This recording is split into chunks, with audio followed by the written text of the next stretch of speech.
ಇವಾಗ mutton chilli ಮಾಡುವ ವಿಧಾನ ತೋರಿಸ್ತಾ ಇದ್ದೀನಿ. 1 kg ಮಟನ್ ಈ ತರ ಇಷ್ಟಿಷ್ಟ ಸ್ಮಾಲ್ ಪೀಸ್ ಅಲ್ಲಿ ಹೆಚ್ಚಿಕೊಳ್ಬೇಕಾಗತ್ತೆ. ಅಲ್ಲಿ ಶಾಪ್ ಅಲ್ಲೇ ಹೆಚ್ಚಿಕೊಡ್ತಾರೆ. ಈ ತರ ಹೇಳಿ ಮಾಡ್ಕೊಂಡು ಬರ್ಬೇಕು. ಇದಕ್ಕೆ ಟೇಬಲ್ ಸ್ಪೂನ್ ಸಾಲ್ಟ್, ಇವಾಗ ಆಲ್ರೆಡಿ ನಾನು ಸಾಲ್ಟ್ ಹಾಕಿದ್ದೀನಿ. ಸ್ಮಾಲ್ ಸ್ಪೂನ್ ಹಳದಿ ಪೌಡರ್ ಹಾಕಬೇಕು, ಹಾಕಿದ್ದೀನಿ ಈಗ ಆಲ್ರೆಡಿ. ಒಂದು ಬಿಗ್ ಸ್ಪೂನ್ ಅಲ್ಲಿ ಅಲ್ಲ ಬೆಳ್ಳುಳ್ಳಿ ಪೇಸ್ಟ್ ಹಾಕಬೇಕು. ಈಗ ಇವೆಲ್ಲವನ್ನ ಚೆನ್ನಾಗಿ ಮಿಕ್ಸ್ ಮಾಡಬೇಕು.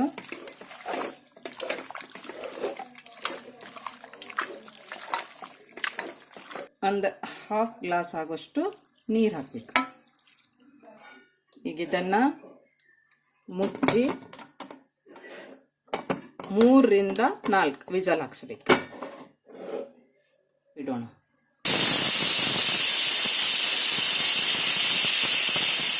ಈಗ ಮಟನ್ ಚಿಲ್ಲಿಗೆ ಬೇಕಾಗುವಂತಹ ಸಾಮಗ್ರಿಗಳು ಹೇಳ್ತಾ ಇದ್ದೀನಿ. 1 kg ಮಟನ್ಗೆ 4 ಟೊಮೆಟೊ ತಗೊಂಡಿದ್ದೀನಿ, ಒಂದು 8 ರಿಂದ 10 ಹಸಿಮೆಣಸಿನ್ಕಾಯಿ, 2 ಉಳ್ಳಾಗಡ್ಡಿ ತಗೊಂಡಿದ್ದೀನಿ. ನಿಮಗೆ ಉಳ್ಳಾಗಡ್ಡಿ ಜಾಸ್ತಿ ಬೇಡ ಅಂದ್ರೆ ಒಂದು ದೊಡ್ಡದೊಂದು ತಗೋಬಹುದು. ಸ್ವಲ್ಪ ಕೊತ್ತಂಬರಿ ಸೊಪ್ಪನ್ನು ತಗೊಂಡಿದ್ದೀನಿ. ಆಮೇಲೆ ಒಂದು 2 ಸ್ಪೂನು ಖಾರ ಪೌಡ್ರ್, ಒಂದು ಸ್ಮಾಲ್ ಸ್ಪೂನಲ್ಲಿ 2 ಸ್ಪೂನು ಮಟನ್ ಮಸಾಲ. ಇದು ಹೋಮ್ ಮೇಡ್ ಮಟನ್ ಮಸಾಲ, ನೀವು ರೆಡಿಮೇಡ್ ಮಟನ್ ಮಸಾಲ ಇದ್ರೂ ತಗೊಳ್ಬಹುದು. ಆಮೇಲೆ ಒಂದು ದೊಡ್ಡ ಸ್ಪೂನಲ್ಲಿ ಅಲ್ಲ ಬೆಳ್ಳುಳ್ಳಿ, ಅಂದ್ರೆ ಶುಂಠಿ ಮತ್ತೆ ಬೆಳ್ಳುಳ್ಳಿಯನ್ನ ಚೆನ್ನಾಗಿ ಈ ತರ ಸಣ್ಣದಾಗಿ ಹೆಚ್ಚಿಕೊಳ್ಬೇಕಾಗತ್ತೆ. ಇದನ್ನ ತಗೊಳ್ಬೇಕು. ಈ ತರ ಚೆನ್ನಾಗಿ ಬೆಂದ್ಕೊಳ್ಬೇಕು. ಚೆನ್ನಾಗಿ ಬೆಂದಿದೆ, ಚೆನ್ನಾಗಿ ಬೆಂದಿದೆ. 2 ಸ್ಪೂನು ಆಯಿಲ್ ಹಾಕಬೇಕು, 2 ರಿಂದ 3. ಶುಂಠಿ ಬೆಳ್ಳುಳ್ಳಿಯನ್ನು ಸಣ್ಣದಾಗಿ ಹೆಚ್ಚಿಕೊಂಡಿದ್ದೀರಲ್ವ ಅದನ್ನು ಹಾಕಬೇಕು.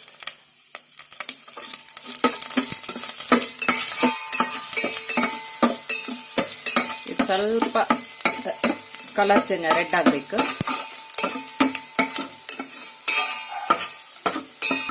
ಈಗ ಉಳ್ಳಾಗಡ್ಡಿ ಹಾಕ್ತಾ ಇದ್ದೀನಿ. ಅದನ್ನ ಈ ತರ ಸಣ್ಣಗೆ ಹೆಚ್ಚಿ ಹಾಕಬೇಕು. 2 ಉಳ್ಳಾಗಡ್ಡಿಯನ್ನ ಈ ತರ ಸಣ್ಣಗೆ ಹೆಚ್ಚಿಕೊಂಡಿದ್ದೀನಿ.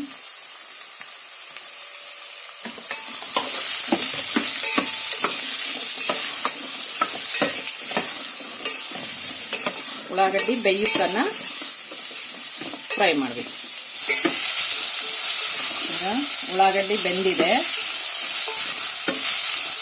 ಇದಕ್ಕೆ ಬೇಯಿಸಿಟ್ಟಂತಹ ಮಟನ್ ಅನ್ನ ಹಾಕ್ತಾ ಇದ್ದೀನಿ.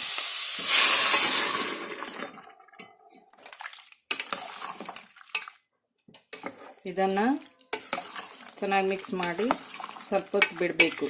ಸ್ವಲ್ಪ ನೀರು ಆರಬೇಕು. ಇದು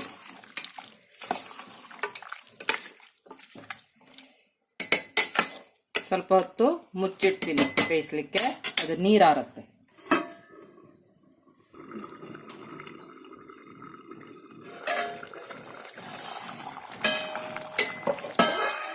ಇವಾಗ ನೀರು ಆರ್ತಾ ಬಂದಿದೆ.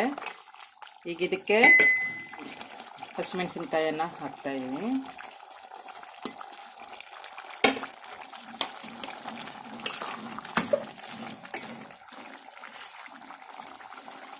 ಖಾರ ಪುಡಿ ತಗೊಂಡಿದ್ದೀವಲ್ಲ ಅದನ್ನು ಹಾಕಬೇಕು.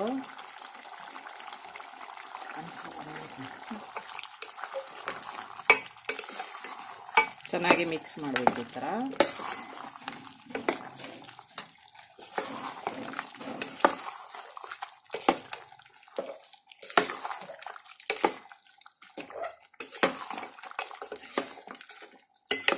ಇನ್ನೊಂದು ಸ್ವಲ್ಪ ಹೊತ್ತು ಬೇಯಲಿಕ್ಕೆ ಬಿಡಬೇಕು.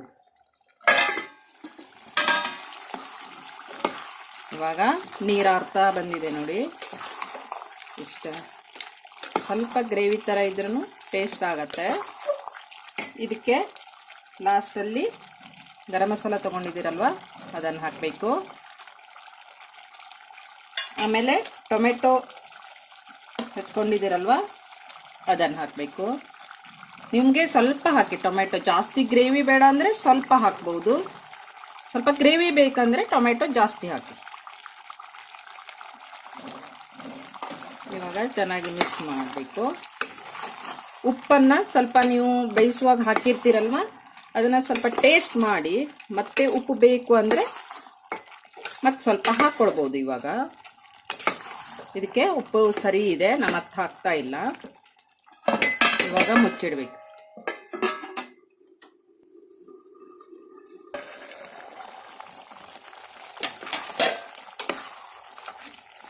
ಇವಾಗ ನೋಡಿ ಚೆನ್ನಾಗಿ ನೀರಾರಿ ಗಟ್ಟಿಯಾಗಿದೆ. ಈಗ ಇದಕ್ಕೆ ಮೇಲಿಂದ ಕೊತ್ತಂಬರಿ ಸೊಪ್ಪು ಹಾಕಿದ್ರೆ ರುಚಿಕರವಾದ ಮಟನ್ ಚಿಲ್ಲಿ ರೆಡಿ. ಈಗ ಕೊತ್ತಂಬರಿ ಸೊಪ್ಪು ಹಾಕ್ತಾ ಇದ್ದೀನಿ.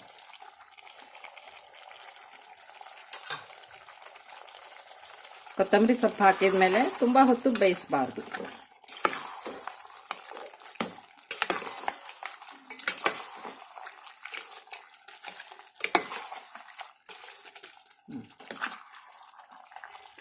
ರುಚಿಕರವಾದ ಮಟನ್ ಚಿಲ್ಲಿ ರೆಡಿ.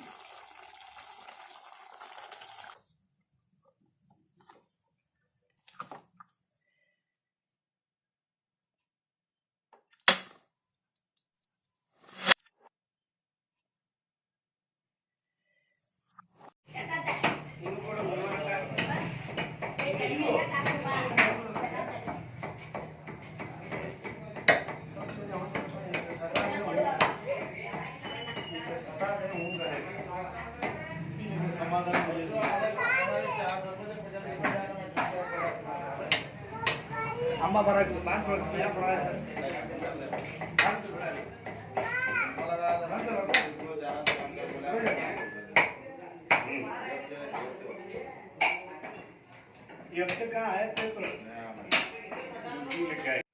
ನಿಮಗೆ ಈ ವಿಡಿಯೋ ಇಷ್ಟ ಆದರೆ ಲೈಕ್ ಮಾಡಿ, ಹಾಗೆ ನಮ್ಮ ಚಾನಲ್ಗೆ ಸಬ್ಸ್ಕ್ರೈಬ್ ಮಾಡಿ, ಹಾಗೆ ಪಕ್ಕದಲ್ಲಿರುವಂಥ ಬೆಲ್ ಐಕನನ್ನು ಪ್ರೆಸ್ ಮಾಡಿ. ಯಾಕಂತಂದರೆ ನಾವು ಮಾಡುವಂಥ ಒಂದು ಉಪಯುಕ್ತ ವಿಡಿಯೋದ ಒಂದು ನೋಟಿಫಿಕೇಷನ್ ನಿಮಗೆ ಬಂದು ತಲುಪುತ್ತವೆ. ಈ ವಿಡಿಯೋವನ್ನು ಶೇರ್ ಮಾಡಿ, ಲೈಕ್ ಮಾಡಿ ಅನ್ನುತ್ತಾ ಥ್ಯಾಂಕ್ ಯು ಫಾರ್ ವಾಚಿಂಗ್.